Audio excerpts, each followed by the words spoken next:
Hello, everybody. Thanks for being on the call. Big group of us. So I know a few people are still coming in. So thanks for joining. Whew, it's been a busy summer. Not as busy as last year, but still really busy. Happy July to everybody. Gosh, learners will be returning in 3 weeks today. From today is the first PPCs. So we'll have PPCs Thursday and Friday, and then kids will be back in the building on the Monday, August 9th. So everyone's been, we've got the island staff, the 12 to 14 staff in the building for level intensive today. People are putting their rooms back together. So lots of flurry of activity. So thanks for joining. Our objective remains to get learners back in the building, all of them if we can. And we're excited that action is in full play. We only had a few families communicate when we asked this question at the end of last year, if they had any concerns for their kiddo coming back in the building. And so we talked about that our goal is not to do the virtual option this year. We've coined an exception to that as a learner that is COVID at risk. There's a few families that do not want their child that is not a vaccination age yet to be on campus until they can be vaccinated. So if that is your feeling, there will be a survey going out later today or tomorrow, so you can communicate that and we can help to make a plan. But we really, as a staff, we know that we can do an authentic Montessori program with fidelity if we're in the building and the teachers aren't trying to do two different things at one time. So we've gotten really good at this. We've got great mitigation efforts. The school building has not had, to our knowledge, any transition of COVID over this past year, which is great. We've most certainly had COVID positive cases. We will be resetting that spreadsheet where we've communicated positive COVID cases over last year, just to keep people kind of in the loop and up to date. And I know most schools don't do that, and it's a lot of work, but we really want to be as transparent as possible and help you to make the best decisions for your family. So there'll be a survey that goes out later today or tomorrow, where if you feel like your child is what we're coining COVID at risk, meaning that if they are not of vaccination age yet and you don't want them to come on campus until that time, then we'll help to try to create a plan. We anticipate that will only maybe be 1 or 2 families per studio, and that way the staff can support that and still do their rest of their work. So that's the goal, and we'll see how that works out. Our goal is to lean into a new normal, not back to normal, because we've learned a lot. We've been through lots of things. We've figured out lots of information, and we want to lean in to what we've learned. So, for example, we know that some of the teens in our 14 to 18-year-old program thrived last year. And some of them, want the opportunity to work some off campus this year. So we've created an option for that will start later in the fall, and the teens advisors will give more information about that, the PPCs and beyond, where if we have teens in that 14 to 18-year-old program or high school age level, that they can have a flex schedule. So if they're current on their work and they want to work from home one morning or do an extra internship, that we've got some options for that to happen. So more information to come for those families. We really feel like, other than that, to do Montessori well and with fidelity, we need you in the building. So we appreciate, that's what our families have said, and that's what our staff has said. And those two things together is what we're doing. We have 21 of our coworkers that are on what we're now coining the School COVID Safety Committee. So we've met a few times over the summer. We've looked at all the information from the CDC, the IDOH. CDC just gave new information out July 9th. The Indiana Department of Health, which is the IDOH, just reiterated that information in a webinar actually a few hours ago. And thankfully, it's, nothing really has changed from what this committee has looked at throughout the summer, which is what I'm presenting with you today. So this committee has met. We looked over all that. We also looked at what the American Academy of Pediatrics is saying. and others. And we put together, adjustments, additions, subtractions to our COVID safety plan for the school. And we actually presented that to the board yesterday, and presenting key parts of that to you this morning or this afternoon. And then it will be linked in an email for you to look at in more detail. Of course, I cannot go over every piece of that, but I'll bring up some of the key points. And then Melissa will open up the chat a little bit later so you can ask your questions. But it's really hard for her to keep track of all that while we're still going over all this information. So feel free to write your questions down if you have them. And then when she opens up the chat a little bit, then you can put that information in as well. We discussed this COVID safety, school COVID safety committee, the current variants of concern, the Delta and the Lambda variants. There are others, but those are the ones that some, it's not completely on, everyone's on the same page, but those are the ones of concern. We also looked, we discussed about the low but increased in infection rates in Indiana and throughout the US. And we also discussed breakthrough infections. If you can, with your virtual or visual hand, can you tell me if you know what a breakthrough infection is? Just curious. Okay. So it looks like a good portion of you. Okay, great. So I don't know if you know this, but Indiana is tracking breakthrough infections now on their COVID dashboard. So you can put your hands down now. Thanks a lot for sharing that. And just, I just looked at that this morning. As of yesterday, we've had 2,720 breakthrough infections. A breakthrough infection is when a person that's fully vaccinated gets COVID again, or gets COVID after they've been fully vaccinated. So 2,720, we've had breakthrough infections since we started vaccinating. 132 of those have been hospitalized and 46 have died from breakthrough infections. I don't have the breakdown of ages and all of that, but as you're seeing with the Delta and the Lambda, there are more kiddos that are getting infected. And most scientists believe that's because they are in the unvaccinated world yet. So, there's just another piece of information. In Floyd County, and I know we have families in 5 different counties, but just to pinpoint, you can go on and look at the other counties. In Floyd County, we've had about 35,000 of our population vaccinated, fully vaccinated. That's a little less than half. Less than 6% of that 35,000 are that 12 to 18-year-old age level. So still a pretty low population of that. We would like to have wanted to share with you the percentage of our teens that have been vaccinated, but that's just not easily obtainable. As most of you know, when you did enrollment, there's a CHIRP program that tracks the vaccinations and health information. Well, it tracks mostly vaccinations in Indiana, and most of you have given us permission to gather that information so you don't have to send us all your updated immunizations. And as that improves, you will hopefully not have to give us your immunizations anymore, because we'll get that all from CHIRP. And the COVID vaccination, if you have a teen that's been vaccinated, is in there. We wanted to run a report to see, but you have to go in per each individual learner right now, and we have not been able to spend the hours it would take to do that. So, but it does give us another access point to get that information, and we'll talk more about why that might be important a little bit later. The committee also talked about masking. The CDC and the IDOH recommendations are that, if you're fully vaccinated, as most of us know, if we go into Kroger, et cetera, that you no longer have to wear a mask. The committee talked long and hard about what that would look like. And really, because 78% of our learner population is not even eligible for a vaccination yet, and we know there's probably at least 50% or much more of our teen population that has not been vaccinated, we will stand unified, and all staff and all people on our campus will continue to be masked. And so we will do that in unification in support of all the learners and the children. And it's a small thing that we feel like we can do to help everyone feel as secure and safe as possible. We understand that people all have different opinions about masking, and we are not judging those opinions.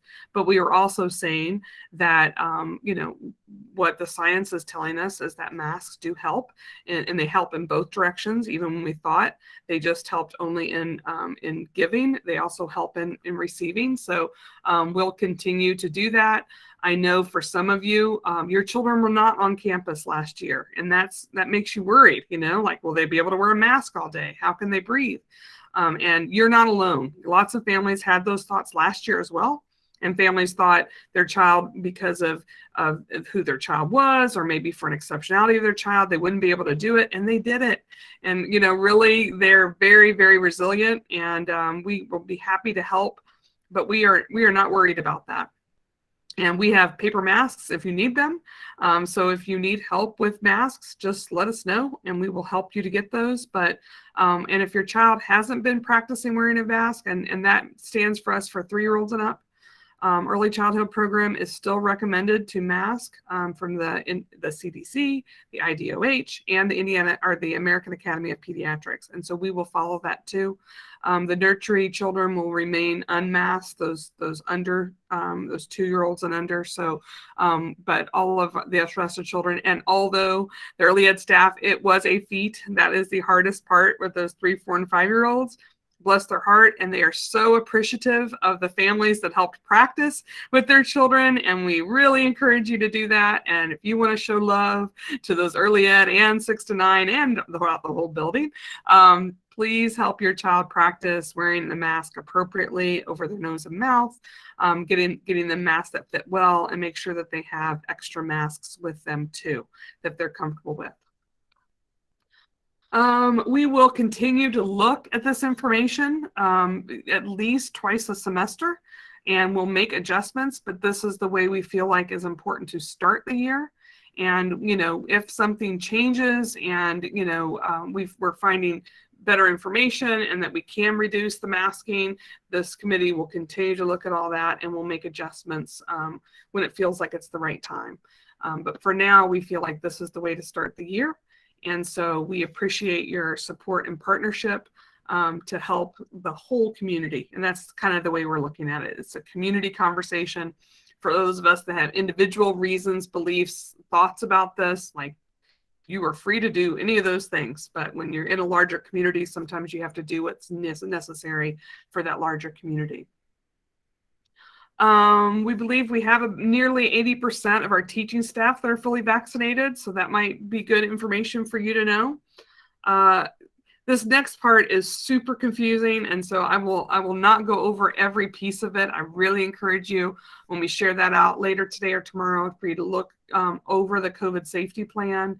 I really recommend that with your, elementary and older children, that you review it together with them. It becomes this thing that you all do together. And so pages 10 through 14 talk about what the families commit to for on campus. So we really, we depend on you, because I will tell you where it got harried last year and where we had to close the building is that when people really didn't understand those parameters and therefore they didn't follow those parameters, that's when we had to shut down a studio or a level, etc.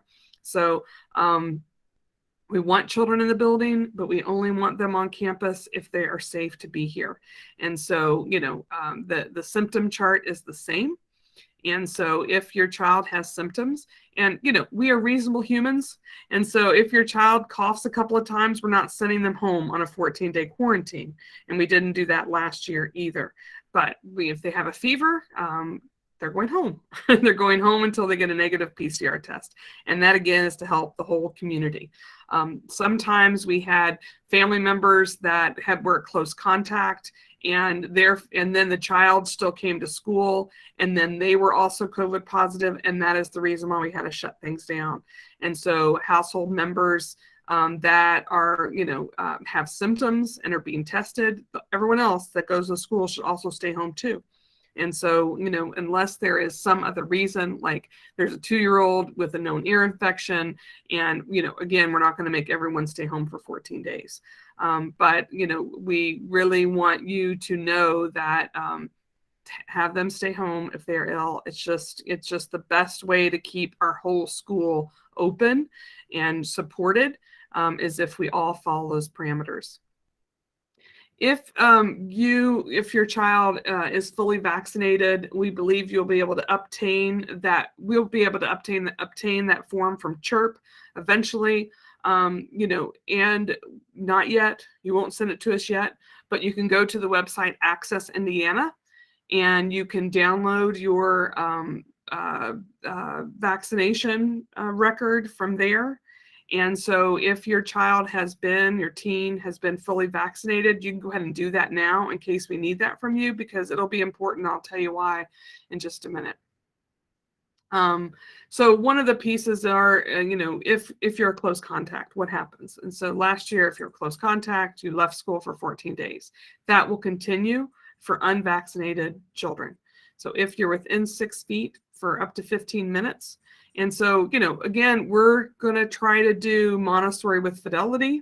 And so kids will be moving around the room. They're going to go to lessons. They're not sticking behind plastic shields all day. Like, we are creating an environment that looks like what it should as a Montessori school. And with that kind of movement, if there's somebody that's positive, anyone that's been within 6 feet of that person for a cumulative amount of 15 minutes over a 24-hour period is considered a close contact. And if they are unvaccinated, they will need to quarantine for 14 days. Now, although they won't have virtual lessons, we still will have asynchronous work to do. In some age levels, there might be some synchronous work that they'll be eligible to do, but it'll be like an absence waiver program. So we're reinstating the absence waiver process. So if your child is quarantined for that 14 days, as you know, many studios had Google Classrooms, like virtual Bitmoji classrooms or regular Google Classrooms. They have videos. And so you'll work with the teacher to come up with a plan for what they'll be doing. Like if you were doing an absence waiver and driving out west, they'll help you to create what that plan can look like. We'll use your strengths. They don't have to do all the things that they would do in the building. So we'll try to work with you. And so your role is to say, here's what I wanted to do. We're going to be reading this book. We're going to be going on this, virtual trip. We're going to be doing this virtual field trip. They're going to be doing a project. Like, you're going to tell the teacher what you want to do, what you think is the right thing. Your teacher might say, oh, that's great. And make sure they work on their multiplication facts or whatever that is, right? And so then you'll kind of have this list of things, and you'll just turn in your absence waiver, and you can turn in for the whole period of time. You don't have to turn one in every single day, but that will be the thing that subtracts those attendance days from your list for you to turn in the absence waiver. So what do you need to do? Turn in absence waivers. And so that helps everyone be consistent. Otherwise, the staff can't do their job well. If they're trying to do in-person stuff and trying to remember who's quarantining or who didn't feel well and who's doing off-campus, like what we're trying to do is to help them to do their best work. And so in order to do that, we need your help with doing the absence waiver piece. Hopefully, because the infection rate's low and hopefully it stays low, there will be very few close contacts and positive cases. And so that's our hope and our goal. But if that comes up, that's what the plan is. Another piece in there is about household members. And if you have a household member that is vaccinated and has symptoms, then everyone else does not have to stay home unless that person thinks that they might really be, Barbara, you said had symptoms. I just want to clarify if they're close contact and do not have symptoms. For household members? Yes. Okay, thank you. They do not have to stay. If they have symptoms, they obviously should stay home, and everyone. Regardless, right? Yes. Right. Thank you. Yes. Just want to. Thanks. And the same if your learner is fully vaccinated and they were close contact and they don't have symptoms, they can stay at school too. So that's the main difference between vaccinated and non-vaccinated in our plan right now, is if you have a teen that is fully vaccinated and they are a close contact, they will not need to quarantine unless they have symptoms. You should be watching them during that 14-day period. If they develop symptoms, they stay home until they get a negative PCR test. We'll still have that Binax testing here at school. There is communication from the Indiana Department of Health about doing screening testing. We're still gaining information on that and if and how we might use that as a mitigation tool. But we will use the mitigation tool of the quick, what's it called, rapid Binax testing. So if we have a child who has symptoms, we will isolate them at school. If we don't have your permission on file, we will contact you to get that permission to do the Binax testing. The Binax testing is not the PCR testing.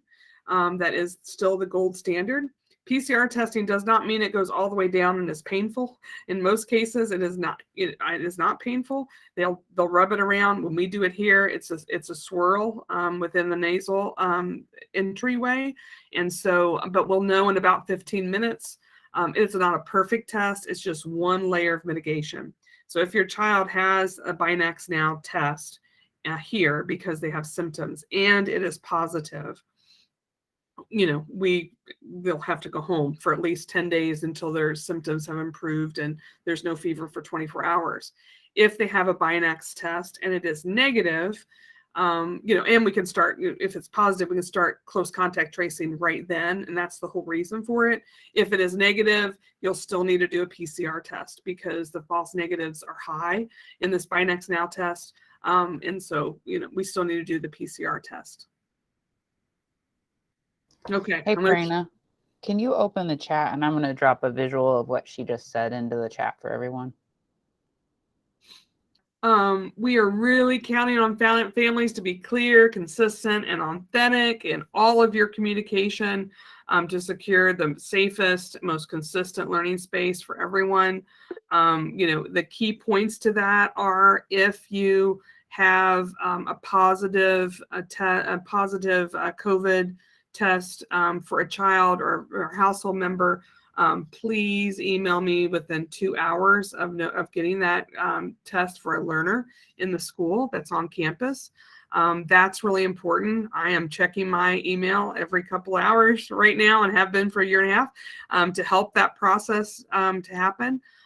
Your first point of contact, if your child has any symptoms, is with the teachers. So positive test, me, symptoms, teachers. The teachers will help you work through the COVID symptom plan that through page 14. And so, if you have symptoms, they'll talk through that with you. If your child gets symptoms at 6 o'clock on a Friday night, assume they will be out on Monday. We're not asking our staff to continue to watch their email and work on all this all weekend long. It's just, we need to take a break during the weekend and refresh. But if they go home with symptoms, know that they will be out the next day. And if it's something like, it was a cough or they vomited a little bit at lunch, but that's a common thing for them and they have had no other symptoms for 2 days, we're not going to make them, stay home for days and days and days. Most of the time PCR tests come back pretty quick. If you were used to getting the PCR test at the LHI Optum site near Sam's Club in Clarksville, know that location closed on June 30th. So if that was your go-to, your homework between now and school start in the next 3 weeks is to find what your new plan is. Personally, I know that we switched over to Walgreens. You can sign up online and really get a test in usually the next day.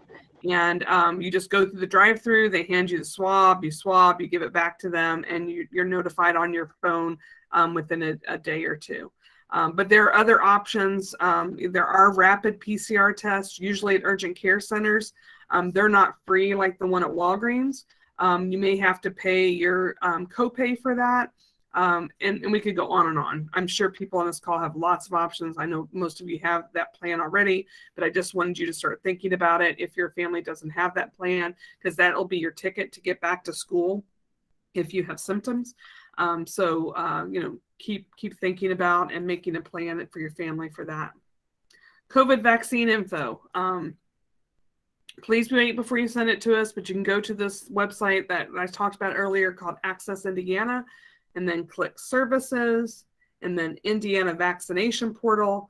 and you can download the space that says vaccination results.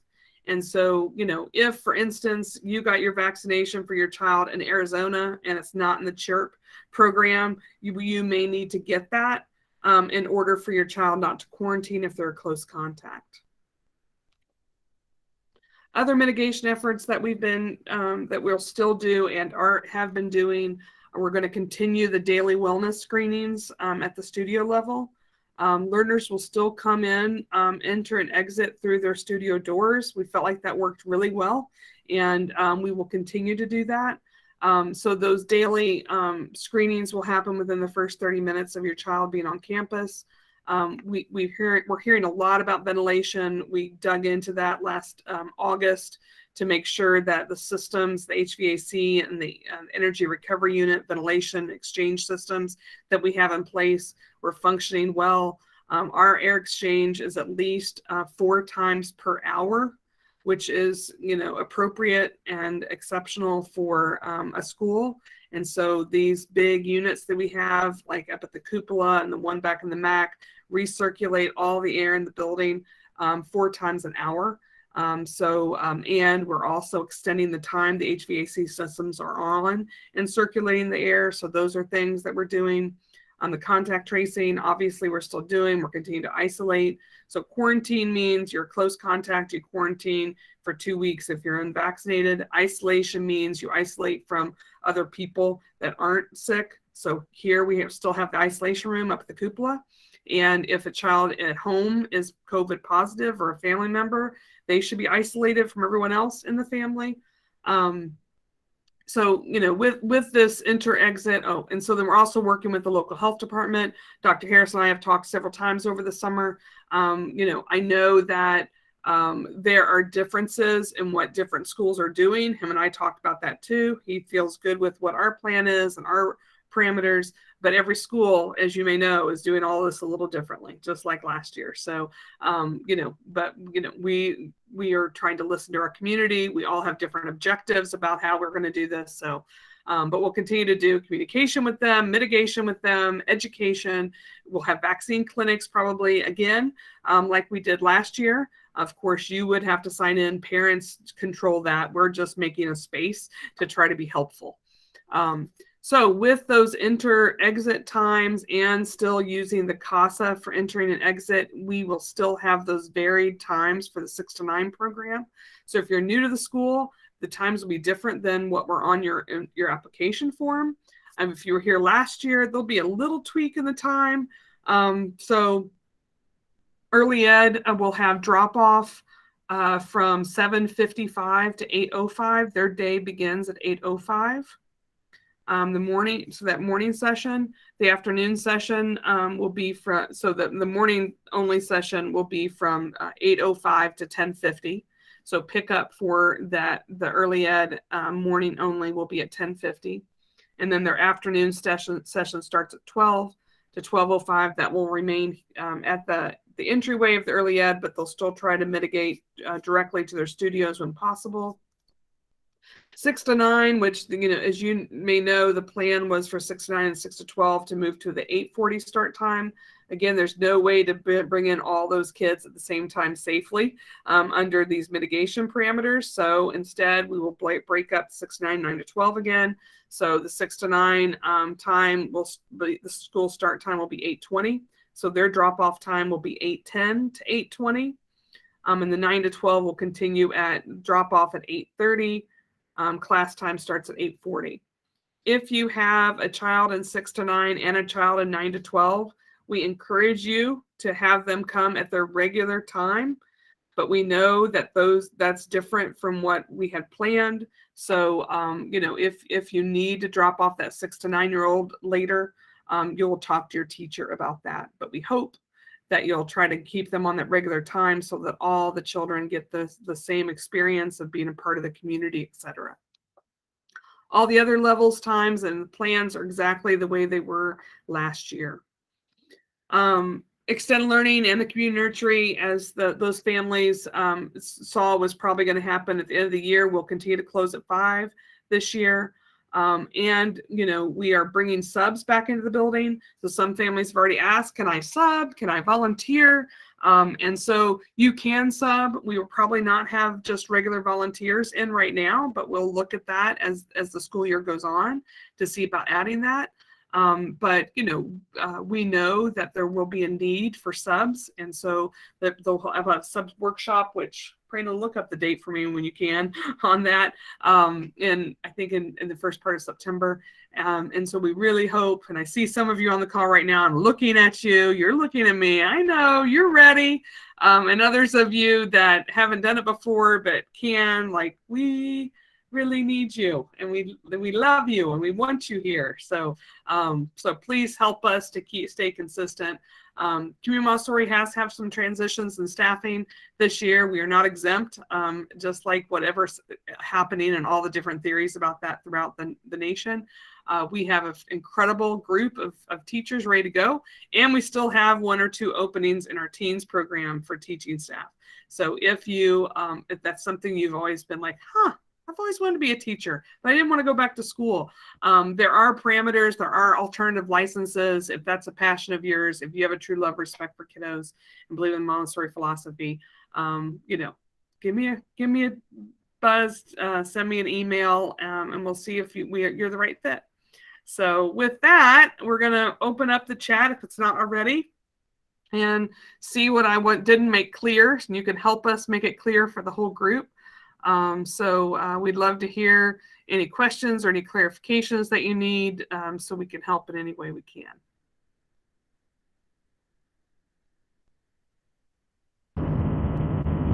Barbara, my daughter, MS Berger, had a question for you. Do we have to wear a mask all day? Oh, it's a good question. I didn't make that very clear, did I? So you will be wearing masks most of the day.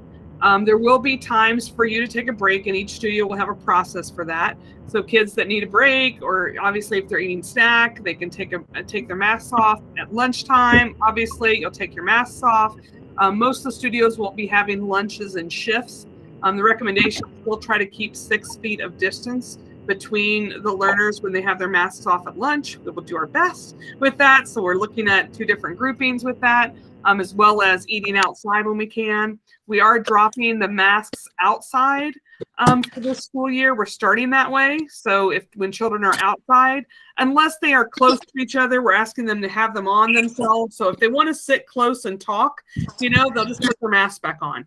But we hope when they're outside, they're running and playing and being out in the world. So we are dropping those masks for outside, as long as they're 3 feet away from each other. Thank you for that question. And we missed the beginning of this call, but of course, is the school year, are they going to be able to go back to school every day, or is it still going to be that rotating schedule, 3 days a week, 2 days off, things like that? Every day, back to new normals, typical schedule. So that's where we're started. Awesome. Thank you. Yep, you're welcome. Okay, Barbara, I'm going to answer a couple of these questions in the chat, and then I'll pass a couple off. So masks will be required outside if they're within 3 feet only. So most of the time they'll be able to be unmasked. So it's only extremely close play that would allow them. We piloted that with our enrichment programs this summer, and it worked really well. And kids got really used to seeing where 3 feet was. And so they just maintained that distance, when they were talking to others. So we anticipate that will be similar for the school year. Then there was some discussion about Access Indiana, and we think you can look up your learner's record with your email. In other words, they don't have to look up theirs. Oh, that's a good question. And pick up for early education and elementary is at 250. That is correct. The way their days end, it'll be at the same time, but the car lines are 2 different locations. So just pay attention to that part, but they are at the same time. And then Barbara, I'm going to kick this to you. For close contact, is that unmasked contact or even with masked? I just thought that could have a couple layers. So there you go. Mm-hmm. Yeah, it'll be the same because we're going to have everyone masked anyway. But if they're, obviously if they're unmasked, they'll also still be a close contact. I know there's like a few people with their hands up, so I'm not sure if they want to speak or if that's up from earlier. So if you don't want to speak, put your hand down and we'll let Melissa and Parina call on you in just a minute. Yeah, and I've got several more questions here that we'll try to get to the hands too. We'll get to everybody eventually. Yep. Okay, so the question, yes, it is in the plan. There will be an option for off-campus learning, but it's kind of an exceptional thing. Barbara, do you want to just hit on that one more time for this? Yeah, I mean, and just for clarity, it's really for that COVID at risk young person, that is not eligible for a vaccine. And so your intention is once they're vaccinated, or if there's something else, like if they have an extreme health issue that a doctor does not want them on campus at all, of course, that's fine too. So that's the goal for that. This isn't like my kiddo really just wants to stay at home. Like we're a Montessori school and we want that every child to have that Montessori experience. So we really don't have an option for that elementary or early ed or even islands learner to be home and just do school this year, because we can't do both things to our best ability. So, I talked about the flex plan at the Woods level, that 14 to 18 level. Otherwise, it's just for those COVID at risk young people. Okay. For new learners to the school, are we going to have a day to come to the school to get familiar of where their class is? Boy, the reopening, the staff safety committee spent a lot of time on this, and so have some other members. We went around all kinds of ways how to make that happen. We really can't figure out a way right now to make that happen, but we will be asking our coworkers when they come back at the end of next week. 2 weeks, in 2 weeks, to really make a plan so that you can at least see it virtually. But right now, it just doesn't seem like it's something that we can prioritize. And I know that is a bummer and we wish we could, but it is, for lack of a better word, if you want to email me, I'll give you more details on that. But it's just not something that we figured out how to do. Do we anticipate being able to move to a mask optional policy at any point this coming year? Yeah, I mean, I think everything's open. I mean, I think nobody knows what's going to happen in the next few weeks or months or year. So, if we get to a place where some of the CDC, IDOH, American Academy of Pediatrics change, and if the staff is comfortable as well, then all of those things are options. Someone asked about an exchange student who's coming in. How long do they need to quarantine? And maybe you could address that, but just so that person knows, that is addressed in the plan for international travel too. But Barbara, go ahead.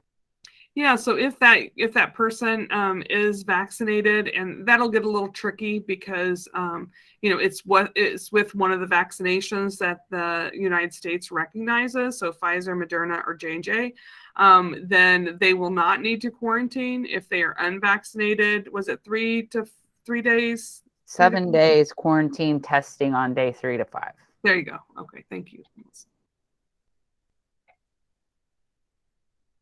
Yes, you will absolutely get all of this in writing for the person who asked that. We wanted a repeat of the drop-off and pickup times, but rather than doing that, I'm going to ask you to scroll up a little bit. I pasted those in the chat, and also that'll be in the written plan and in the email highlighted. So hopefully you'll get that, and it'll probably be in every Cupola notes between now and the start of school too. So we'll have those repeated to you for several times. Somebody's excited about coming to school. Great. If there's one case in any studio, is everyone in the studio considered a close contact and the whole studio will quarantine for 14 days? Yeah, I wish I could be so clear cut with that. It will really depend on the studio, the age level, and what's been going on in that studio. Like we're trying to have a typical Montessori environment. And so in a 3 to 6 year old environment, that might mean that everyone's a close contact on a given day or week. In a teen studio, it might mean that there's 5 people that are close contact. In a different 6 to 9 studio, it might be that there's only 2 people that are close contact. This kiddo doesn't really move around very much. Same with an early ed studio, honestly. It really just depends. My light went off, sorry. It really just depends on that particular child and how often they move or talk to other people. And so what happens when we have a positive case is that the health services curve desk staff we'll contact that staff and as soon as we know and say, give us the list of kiddos. And then, what gets tricky is if a whole studio ends up being quarantined and there's 4 staff children in that studio, like that's when the House of Cards has a problem. So we're hoping that with the mitigation and the consistency at home and at school, that there will be a lot less of this year, right? That's the goal. I was kind of trying to hold it because it was a little bit of a different topic, but lots of people want to know when they're going to know about their studio assignments. They think it's around August 3rd, but they want to know if they can have it earlier. So maybe you can talk about that. Yeah, I mean, I could spend an hour telling you all the reasons why that waits, like right now we have this transition in our teen studio. We might be moving kids into different environments, right? Like that could happen. And so, we wait till the last possible moment because after we make that real, it's almost impossible to change it. So, the staff do not return as a whole until the 30th. They'll look at that information again on the 30th. And then we'll prepare to send it out the first part of the next week, which is that around the 3rd, which is the date that we said. And Carrie, you've been waiting patiently with your hands up, so I just want to give you a chance to talk, and then I'll go back to the chat. And if you put your question in the chat, you can just lower your hand. Muna, you want to start?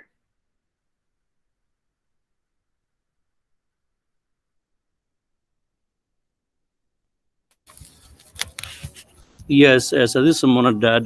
We are off country. We will come back August 3. The school will start up August 9. They're not vaccinated. They have to be quarantined for 14 days. So assuming that they are not vaccinated, then they will be able to come back. Let's see, if you get back on August 3rd, which is a Tuesday, they'll be able to come back on the 11th. Right, Melissa? August 11th. 7 days. I was just double checking that too. Yeah, that is if you PCR test on day 3 or 5. So if you get a PCR test on the 6th through the 9th, then they'll come back on the 11th. Okay, if we not do a PCR test, still we can come back on August 9th or 11th? Yes. 11th, Melissa? Yes. Yep. And you would still monitor for symptoms, through the 14 days. Okay, what about the 2 days? They will absent, or they will get, it's going to be removed from the absence? Yeah, so you can do the absence waiver that we talked about. And so just talk to their teachers about it. You'll have the PPC days on that 5th or 6th, which you can do from wherever you are because it's all virtual. All the PPCs are virtual. And so then you can talk to them about plans for absence waivers for those 2 days. All right. Thank you very much. Thank you. All right. Carrie, did you have something? Oh.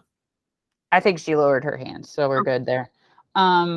They're wondering about extending the extended learning time from 5 to 5:30. Is that anticipated at any point during the year? And then someone asked about pickup process, which I'll just say that will be shared with you in the plan. But if you want to touch on that, Barbara. I don't understand the second question, but let me go to the first question first. The 5 o'clock extended learning time and nurturing time will be that for the whole year. What was the second part is how will the pickup process work this year for extended learning? Same as last year. Extended learning phone numbers, you'll just text the extended learning staff and then they'll send them out to you.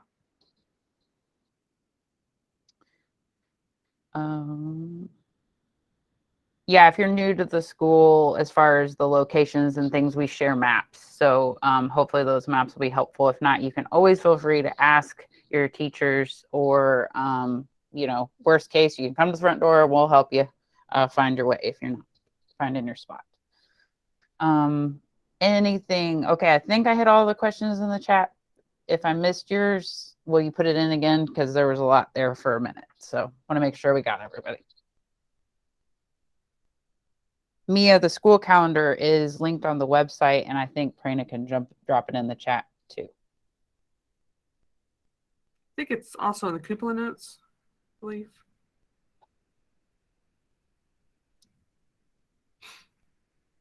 Will parents be allowed to, the wording is watch classes weekly still, but I'm not sure if maybe you need more explanation on that.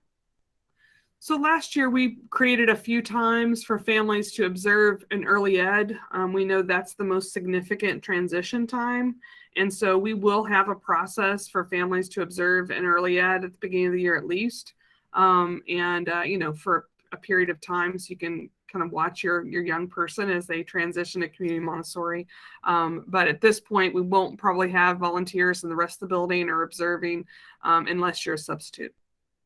So be a sub. You get to come in the building. It's a little carrot we're giving you. Would kids be able to wear a face shield instead of a mask? Right now, it's just face masks. We did give some face shields out to the early ed. I really haven't talked to early ed about that for next year, like for them to take a break. But because they can take their mask off and take a break, it's less necessary. But they would wear a face covering, a fabric face covering, as part of the regular wear throughout the day.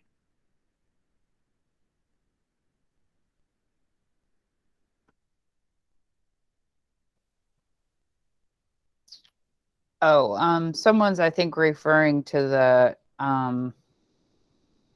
part about that you should be in your learner's room for 5 to 10 minutes a week for observation. So I think they're also asking about that level. And then 2 people asked about volunteer hours for 10 hours, if we would kind of be re-emphasizing that. Yeah. So, I think what we said last year is, although you can't really come into the room, you checking base with your child on what they did, watching over some videos from the Google Classroom, checking in with the teachers, like that all is part of that process. It's just part of engagement. The goal of that is less about minutes and more about engagement. And so, like when our children were little, we went into the room with them and they showed us materials, like since you can't really come in right now, you can say, show me, what you're doing, and they can show you in other ways that aren't in the building. And then what was the second part of that, Melissa? 2 people just wondered if we were kind of reinstating the volunteer hours and volunteer work. We never hold anyone's feet to the ground for that, but there are lots of things you can do without being in the building. There's PIP council components to that. Taking home work rugs to launder things. There are oftentimes studios have laminate to cut up they can bring out to you to your car. So just talk with your coworkers, talk to the PIP council about whatever you can do. We have families come out and like trim the willow tree by the pond. So, it's just, again, it's about engagement. It's not about time. It's just, we want you to be a member of our community. We want you to feel like you're a member, and we want to help you get connected in any way that works for you. If you're a roofer, if you're, find whatever fits for you and say, how can I help, and be engaged. And we love that so much. And I will just say for PIP, they will be doing things again this year, and there'll be opportunities to be involved. And if any PIP member that's on the call wants to jump in and say hi, you're welcome to add to that. And then Barbara, just someone re-emphasizing, we are not having an official physical open house on 8/3. You can work with your teachers for a way to maybe do that alternatively. Right, Barbara, is that correct? Yep. The way to say it? Yep. And can you touch on subbing and volunteering again? Prina, did you look up that date? It is September 7th. Okay, so September 7th is the workshop, the volunteer substitute workshop. So, for now, the only piece that will be open at the start of the school year will be a substitute part. But if you think you want to volunteer at some point, if and when that opens up this year, you can do that for that purpose too. And so, come to that. We'll do a background check. We'll get you on the list. If you've been a sub before, we'll probably be contacting you saying, hey, are you open to that this year? And give us your updated times and so forth.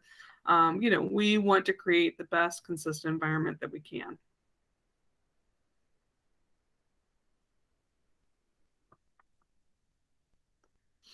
Thanks, Jamie. Jamie put a little blurb in there saying that she's the volunteer coordinator for PIP and she'll be reaching out to people. Thanks, Jamie. All right, I think we're back at the end of the questions again. All right. Well, Melissa and I will stay on for a minute if anyone has anything else they've thought of, but we really appreciate you taking the time and being a part of this conversation, and we look forward to seeing everyone in a few weeks. See you later. Thank you.